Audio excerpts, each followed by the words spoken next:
राम राम जी। आज की हमारी कथा है संतोषी माता की व्रत कथा। जैसा कि आप सभी जानते हैं कि हिंदू धर्म में हर दिन किसी न किसी या देवता की पूजा अर्चना की ही जाती है। उसी प्रकार शुक्रवार को मां संतोषी की पूजा का दिन माना जाता है। जो भी व्यक्ति शुक्रवार का व्रत करता है उसे मां संतोषी की व्रत कथा पढ़नी और सुननी चाहिए। ऐसा करने से मां संतोषी प्रसन्न होती हैं और अपने भक्तों के सभी कष्टों को दूर कर देती हैं। तो चलिए हम संतोषी माता की कथा का प्रारंभ करते हैं। माना जाता है कि यह कथा पढ़े बिना संतोषी माता का व्रत अधूरा होता है। संतोषी माता व्रत की पौराणिक कथा के अनुसार एक बुढ़िया थी। उसका एक ही पुत्र था। बुढ़िया पुत्र के विवाह के बाद बहू से घर के सारे काम करवाती, परंतु उसे ठीक से खाना नहीं देती थी। यह सब लड़का देखता पर माँ से कुछ भी नहीं कह पाता।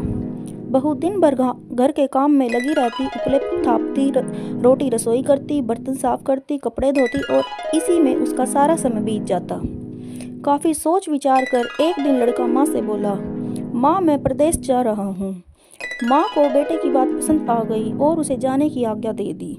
इसके बाद वह अपनी पत्नी के पास जाकर बोला, मैं प्रदेश जा रहा हूँ, अपनी कुछ निशानी दे दो। बहू बोली, मेरे पास तो निशानी देने योग्य कुछ भी नहीं है। यह कहकर वह पति के चरणों में गिरकर रोने लगी। इससे पति के जूतों पर गोबर से सने हाथों की छाप बन गई। पुत्र के जाने के बाद सास के अत्याचार बढ़ते गए। एक दिन बहू दुखी हो मंदिर चली गई। वहां उसने देखा कि बहुत सी स्त्रियां पूजा कर रही थी। उसने स्त्रियों से व्रत के बारे में जानकारी ली तो वे बोली, हम संतोषी माता का व्रत कर रही हैं, इससे सभी प्रकार के कष्टों का नाश होता है। स्त्रियों ने बताया, शुक्रवार को नहा धोकर एक लोटे में शुद्ध जल व गुड़ चने का प्रसाद लेना तथा सच्चे मन से माँ का पूजन करना चाहिए। खटाई भूल कर भी मत खाना और न ही किसी को देना। एक वक्त भोजन करना। व्रत विधान सुनकर अब वह प्रति शुक्रवार को संयम से व्रत करने लगी। माता की कृपा से कुछ दिनों के बाद ही पति का पत्र आया। कुछ दिनों बाद पैसा भी आ गया। उसने प्रसन्न मन से फिर व्रत किया तथा मंदिर में अन्य स्त्रियों से बोली, संतोषी माँ की कृपा से हमें पति का पत्र तथा रुपया आया है। अन्य सभी स्त्रियां भी श्रद्धा से व्रत करने लगी।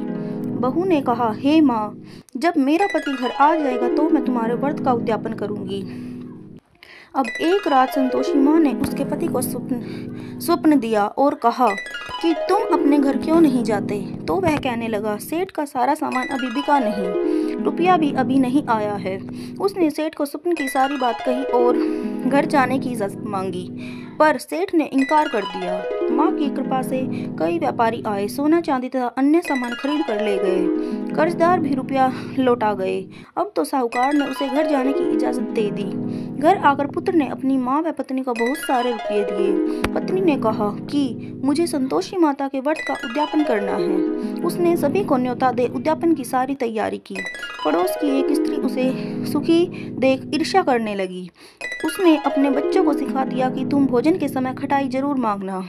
उद्यापन के समय खाना खाते खाते बच्चे खटाई के लिए मचल उठे तो बहू ने पैसा देकर इन्हें बहलाया।